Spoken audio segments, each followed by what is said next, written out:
Good evening दोस्तों, बुद्धायम competitive में आपका स्वागत है। और मैं मंटू कुमार एक बार पुनः आपके सामने उपस्थित हूँ इंग्लिश ग्रामर का क्लास लेकर।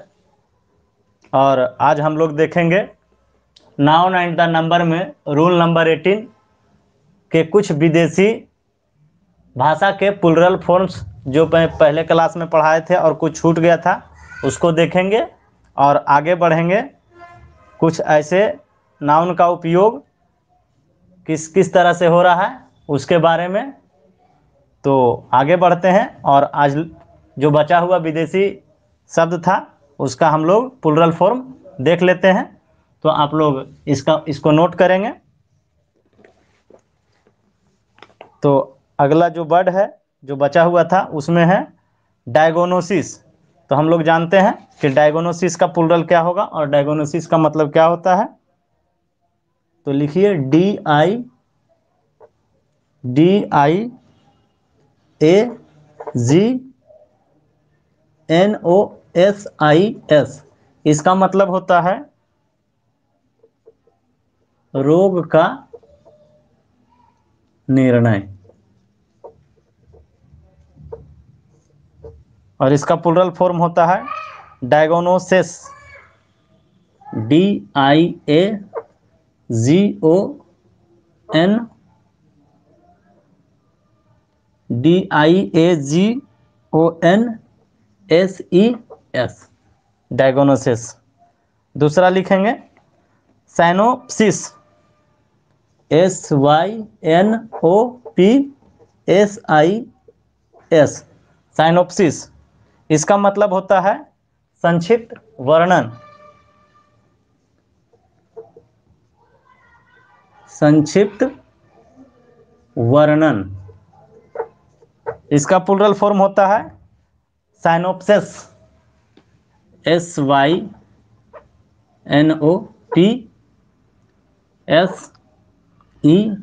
साइनोप्सिस।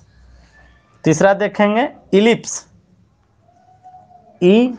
ELLIPS इलिप्स का ELLIPSIS इलिप्सिस। इलिप्सिस का मतलब होता है लोप और इसका प्लूरल फॉर्म होता है इलिप्सिस। ELLIPSES। आगे देखेंगे हाइपोनोसिस। HYPONOSIS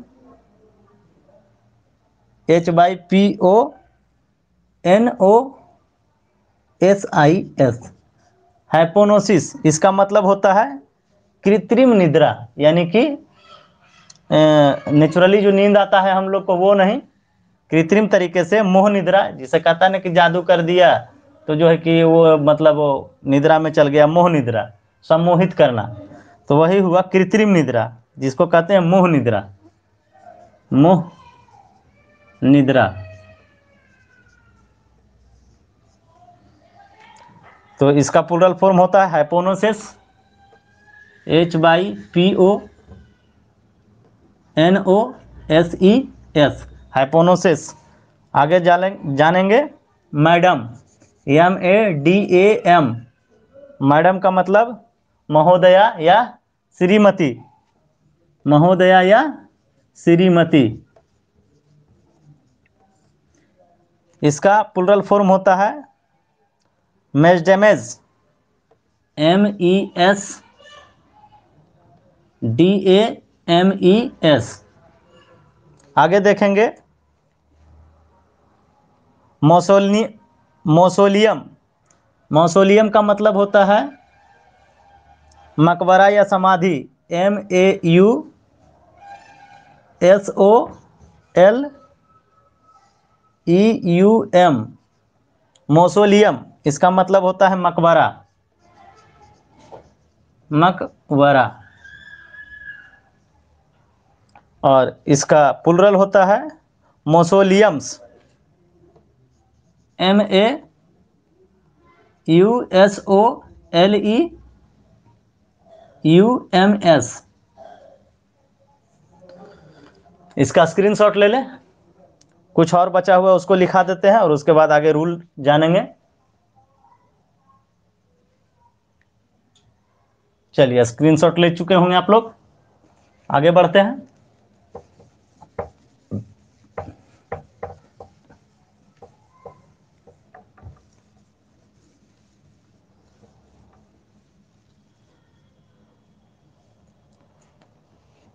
मौसोलियम के बाद लिखिए फोरम, FORUM। फोरम का मतलब होता है मंच या न्यायालय, मंच या न्यायालय।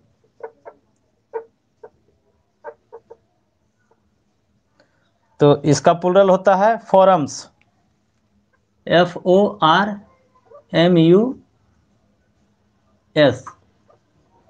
फोरम्स। आगे जानेंगे प्रीमियम, PREMIUM। प्रीमियम का मतलब होता है किस्त। था ना कि भाई कैसे आप गाड़ी लिए तो किस्त पे उठा लिए, वही प्रीमियम। तो ये प्रीमियम का मतलब किस्त हुआ, इसका प्लूरल होता है प्रीमियम्स, PREMIUMS, प्रीमियम्स। आगे देखेंगे ऑडिटोरियम, AUDITORIUM। ऑडिटोरियम का मतलब होता है श्रोता कक्ष, श्रोता कक्ष। ऑडिटोरियम का मतलब होता है श्रोता कक्ष और इसका प्लूरल होता है ऑडिटोरियम्स, AUDITORIUMS।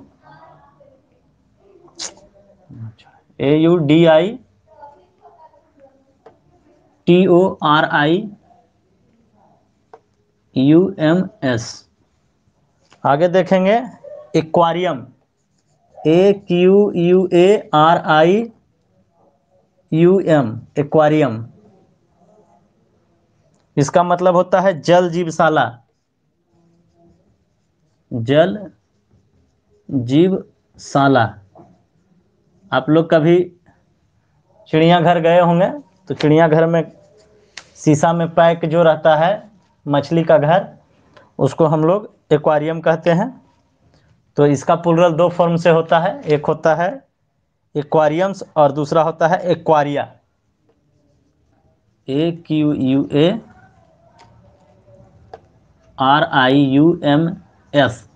और दूसरा आप इसको एक्वारिया भी लिख सकते हैं, AQUA,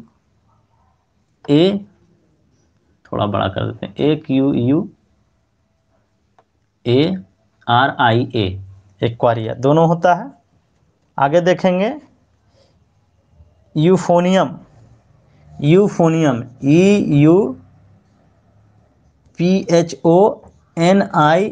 EUPHONIUM। यूफोनियम का मतलब होता है मधुर ध्वनि वाला हॉर्न, मधुर ध्वनि वाली हॉर्न। और इसका प्लूरल होता है यूफोनियम्स, EUPHONIUMS,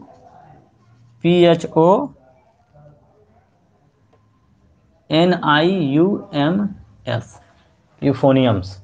इसका स्क्रीनशॉट ले लें और जो मैं बाकी बचा हुआ है 5-6 और इसको लिखा देता हूं। चलिए, ऐसा स्क्रीनशॉट ले चुके होंगे।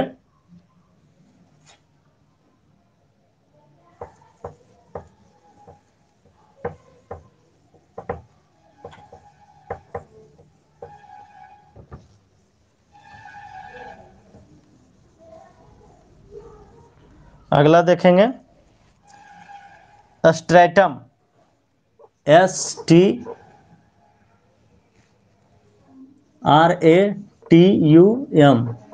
स्ट्रैटम का मतलब होता है सामाजिक स्तर, सामाजिक स्तर। आगे देखेंगे इसका प्लूरल होता है स्ट्राटमस और स्टार्टा, दो तरह से इसका प्लूरल होता है, देखेंगे। STRATUMS,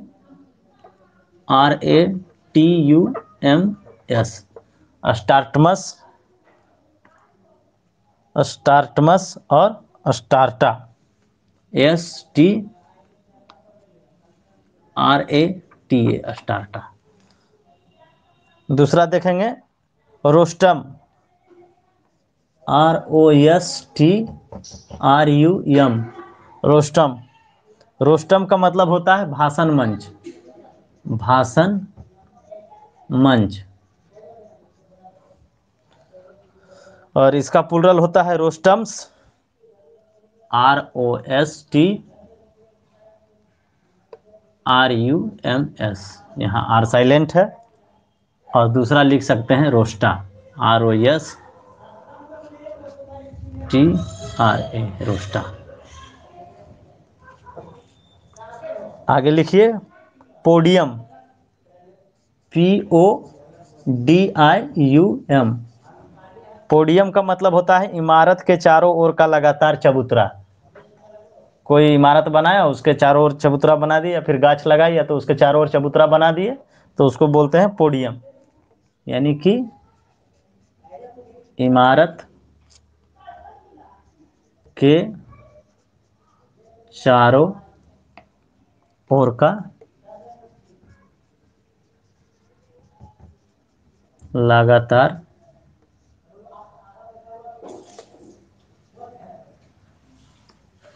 चबूतरा।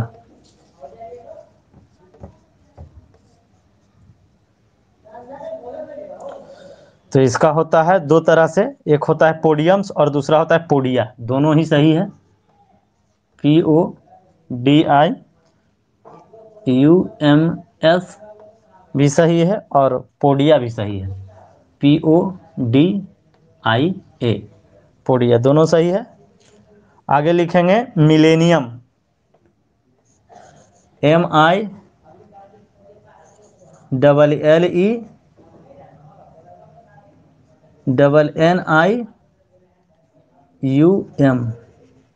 Millennium, MILLENNIUM। मिलेनियम का मतलब होता है 1000 वर्ष की अवधि, 1000 वर्ष की अवधि, 1000 वर्ष की अवधि। चलिए, इसका प्लूरल भी दो तरीके से होता है, एक होता है मिलेनियम्स और दूसरा होता है मिलानिया। देखेंगे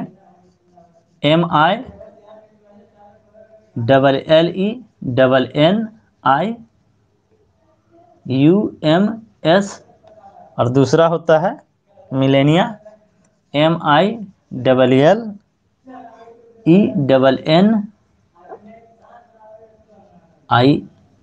मिलेनिया। इसका स्क्रीनशॉट ले लें और सिंगुलर प्लूरल 5-6 और बचा हुआ है, इसको देख लेंगे। Important foreign singular plural noun जो है फॉरेन लैंग्वेज का। चलिए,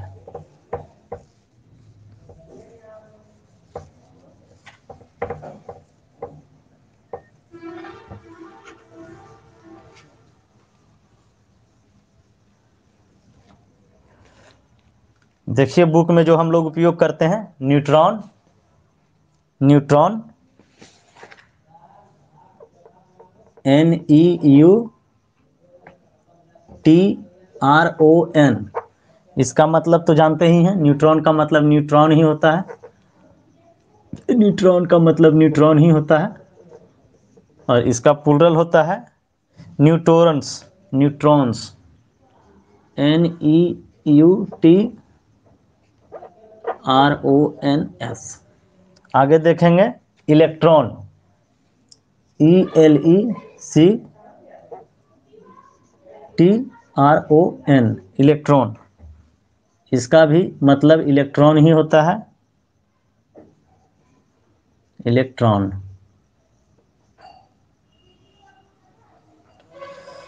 तो इसका प्लूरल इलेक्ट्रॉन्स होता है, ELECTRONS। इलेक्ट्रॉन्स ही होता है। आगे जानेंगे प्रोटॉन,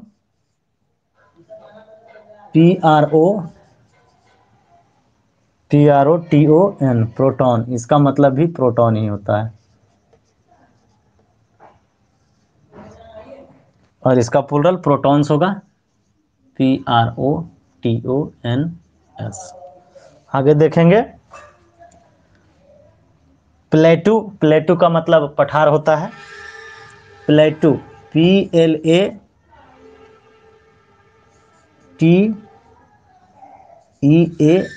प्लेटू, PLATEAU, प्लेटू का मतलब होता है पठार।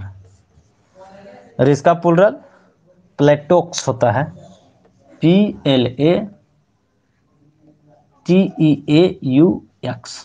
यहाँ पे यक्स लग के बनाया जाता है प्लूरल। आगे देखेंगे मोनाइजर, MONSIEUR,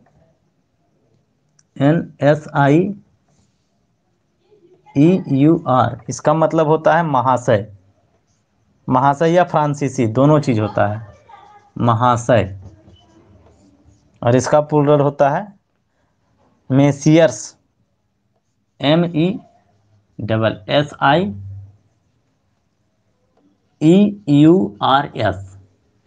मेसियर्स। आगे देखेंगे फोकस, फोकस मतलब होता है किरणों का केंद्र या संगम। मैं कहता है फोकस मारो, टॉर्च वाला या कुछ वाला, या तो किरण, फोकस, किरणों का केंद्र, किरणों का केंद्र।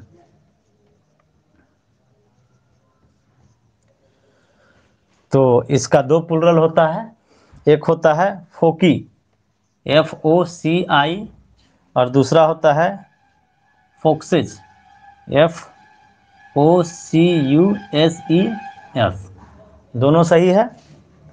तो अब हम लोग बढ़ेंगे कुछ इम्पोर्टेंट तथ्य के बारे में, जो कि अभी इंग्लिश में प्रचलन है, और इसका तरीका जानेंगे कि कहाँ कहाँ पे इसका उपयोग हो रहा है।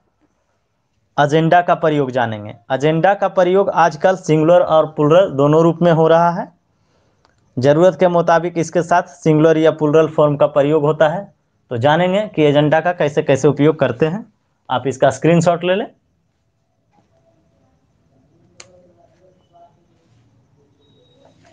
आशा है स्क्रीनशॉट ले चुके होंगे।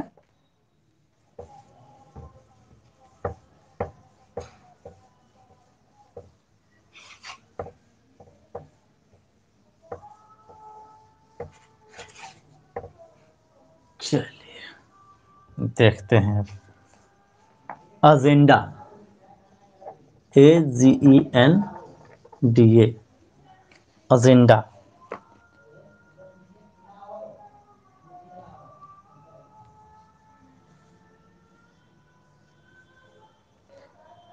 इसका मतलब होता है कार्यक्रम।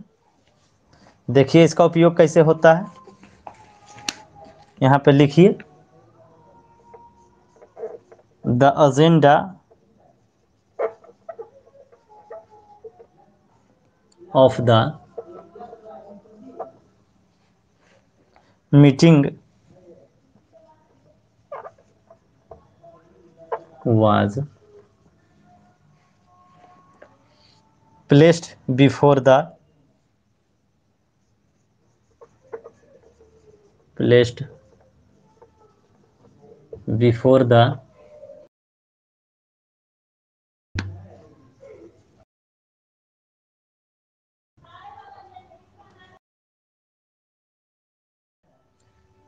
कि सभापति के सामने सभा का कार्यक्रम रखा गया।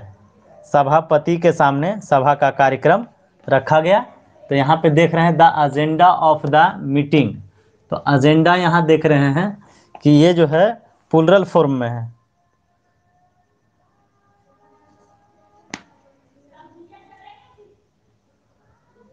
यहाँ पे नाउन की तरह उपयोग हो रहा है, सिंगुलर नाउन है, और इसके साथ वाच का प्रयोग हुआ है, यानी सिंगुलर वर्ब का प्रयोग हुआ है। यस का मतलब सिंगुलर और वी का मतलब वर्ब। तो सिंगुलर वर्ब, यस का मतलब सिंगुलर, एन का मतलब नाउन। तो सिंगुलर नाउन और सिंगुलर वर्ब के रूप में यहाँ पे उपयोग हुआ है और ये वाक्य जो है कि एकदम सही है। दूसरा उपयोग देखिए इसका, ये नंबर फर्स्ट रखिए, इसका दूसरा दीजिए, लिखिए the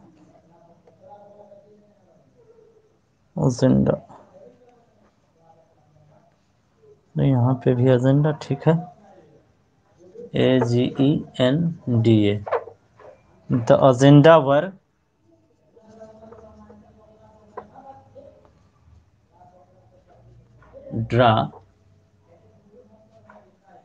drawn up. The agenda were drawn up, इसका मतलब होता है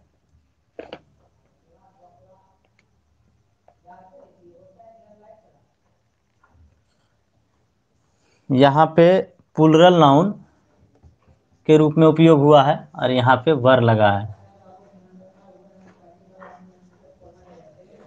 यानी कि कार्यक्रम जो है कि अग्रसर है, जारी है। तो यहाँ पे ये एजेंडा प्लूरल फॉर्म में, यहाँ सिंगुलर फॉर्म में हुआ था, दोनों एजेंडा में कोई अंतर नहीं हुआ है, लेकिन यहाँ पे देखिए वाज का उपयोग और यहाँ पे वर का उपयोग हुआ है। तो इस स्थिति में भी इसका उपयोग सही है, यानी कि आपका एजेंडा का उपयोग सिंगुलर और प्लूरल दोनों रूप में किया जा सकता है।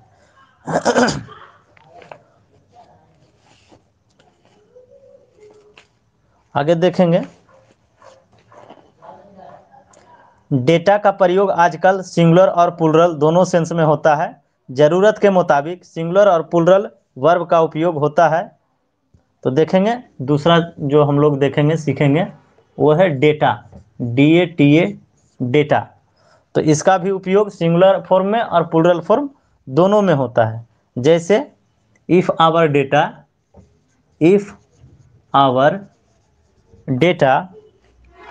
आर रॉन्ग,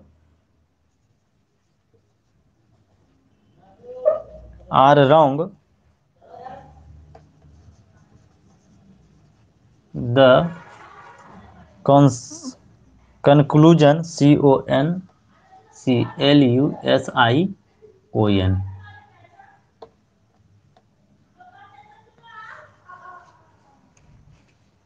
conclusion भी draw up।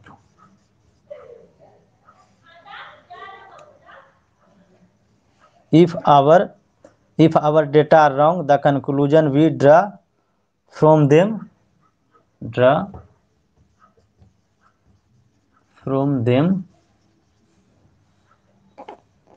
must be wrong,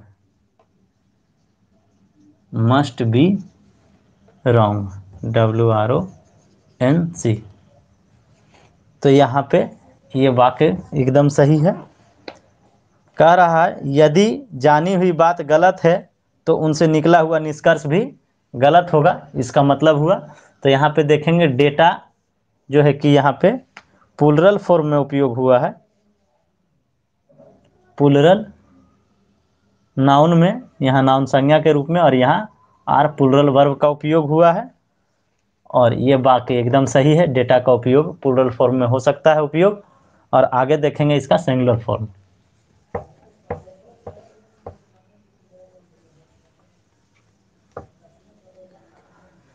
एक वाक्य और लिखिए,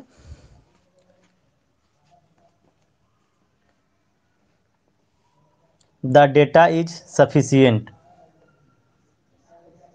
the data is sufficient, SUFFICIENT,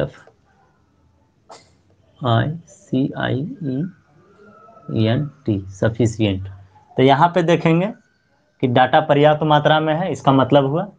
तो यहाँ डेटा जो है कि आपका सिंगुलर नाउन की तरह उपयोग हो रहा है, वहाँ भी सिंगुलर नाउन की तरह उपयोग हो रहा था, लेकिन यहाँ पे प्लूरल वर्ब था तो प्लूरल वर्ब की तरह यहाँ पे उपयोग हुआ। और यहाँ सिंगुलर नाउन और सिंगुलर वर्ब में उपयोग हो रहा है, और इसका उपयोग सिंगुलर और प्लूरल दोनों के साथ सही है। तो ये दे देता है फाइंड द एरर एग्जाम जब होता है कॉम्पिटिटिव लेवल का, तो कहता है एरर पकड़िए और ऑप्शन दे देता है कि ये गलत है, ये गलत है, फिर दे देगा ये गलत है, उसके बाद नन ऑफ दीज का ऑप्शन देता है। तो यदि ये ट्रिक आपको पता रहेगा कि डेटा का उपयोग सिंगुलर प्लूरल दोनों फॉर्म में होता है और उसी तरह से एजेंडा का, तो वहाँ पे एरर पकड़ने में बहुत आसानी होती है और आप एग्ज़ाम अच्छे से फाइट कर पाओगे। आगे देखेंगे हम लोग मीडियम के बारे में। मीडियम का प्लूरल फॉर्म मीडियम्स और मीडिया दोनों होता है। अभी हम लोग दिखाए थे मीडियम का सिंगुलर और प्लूरल फॉर्म। ना Hindi is the medium of instruction of Bihar, यानी कि बिहार के स्कूलों में शिक्षा का माध्यम हिंदी है।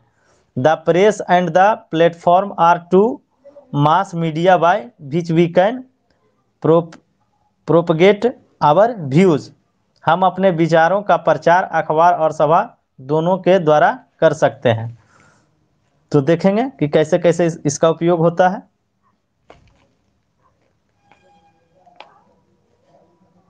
चलिए आगे देखते हैं मीडिया का उपयोग किस तरह से करते हैं। मीडियम यानी कि माध्यम, MEDIUM, मीडियम। मीडियम का प्लूरल फॉर्म, ये सिंगुलर फॉर्म है, सिंगुलर फॉर्म, और इसका प्लूरल फॉर्म देखिए, प्लूरल फॉर्म में ये होता है मीडियम्स।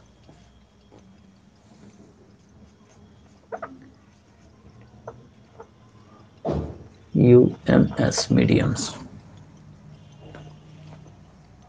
और दूसरा मीडिया भी होता है इसका plural form.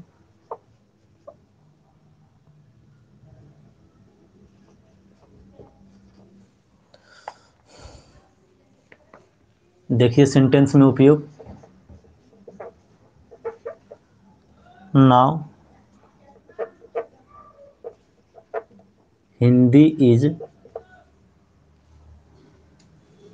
The medium of instruction, INSTRUCTION, instruction of Bihar. इसका मतलब होता है, ये वाक्य एकदम सही है, और बड़ा कर लीजिए इसको। बिहार के स्कूलों में शिक्षा का माध्यम हिंदी है। Now Hindi is the medium of instruction of Bihar. तो यहाँ पे देख रहे हैं, दूसरा वाक्य लिखिए। The press and the platform, the press and the platform, PLATFORM, platform are to mass, MASS, media, MEDIA, media, वाइभिज,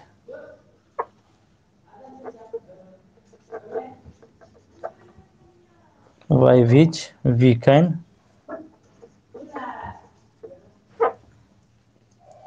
propagate, PROPGATE, propagate our, OUR, view, VIEWS, views. ये भी वाक्य सही है। यानी इसका मतलब होता है हम अपने विचारों का प्रचार अखबार और सभा दोनों यंत्रों यानी कि दोनों माध्यम से कर सकते हैं। यहाँ ध्यान देने योग्य बात है, जब मीडियम का प्रयोग मीन्स एजेंसी के अर्थ में होता है तो इसका प्लूरल मीडिया होता है, लेकिन जब मीडियम का प्रयोग आध्यात्मिक अर्थ यानी कि स्पिरिचुअल सेंस में होता है तो प्लूरल फॉर्म मीडियम्स होता है। यहाँ जो है कि देख रहे हैं प्रेस है और प्लेटफॉर्म है, ये दोनों एजेंसी है, संस्था है। एजेंसी मतलब संस्था है। तो ये दोनों का जब संस्था के रूप में उपयोग होगा तो यहाँ पे मीडिया का प्लुरल फॉर्म जो है, मीडियम का प्लुरल फॉर्म मीडिया होगा। लेकिन जैसे ही स्पिरिचुअल सेंस में होगा, आध्यात्मिक दृष्टिकोण से होगा, तो यहाँ पे मीडिया के जगह मीडियम्स का उपयोग होगा। इस चीज़ को ध्यान में रखना होगा आपको। यानी कि यहाँ पे एक पॉइंट दे करके आप लिख लीजिए, जब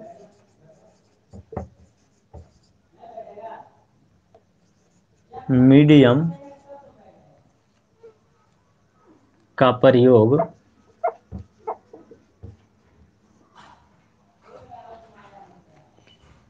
मीन्स या एजेंसी MEANS या एजेंसी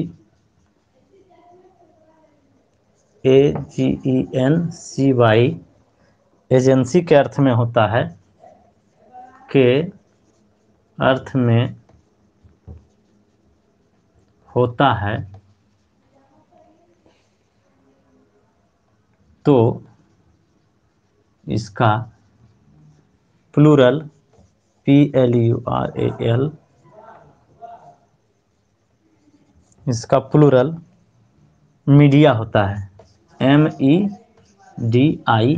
मीडिया होता है। दूसरा लिखेंगे, मीडिया होता है, पर मिटा देता हूं,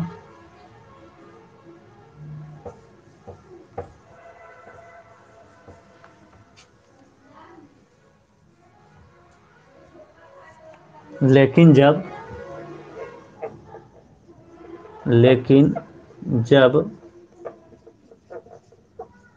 मीडियम का प्रयोग आध्यात्मिक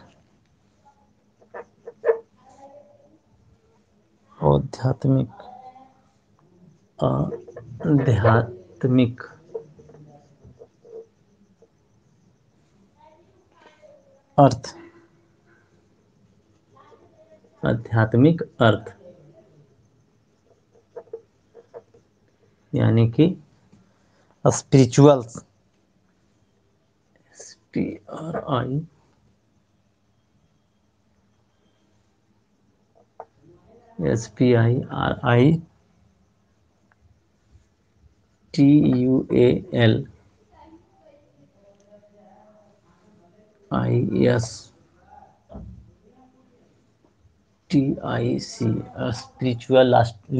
SPIRITUALISTIC सेंस, SCNC सेंस में हो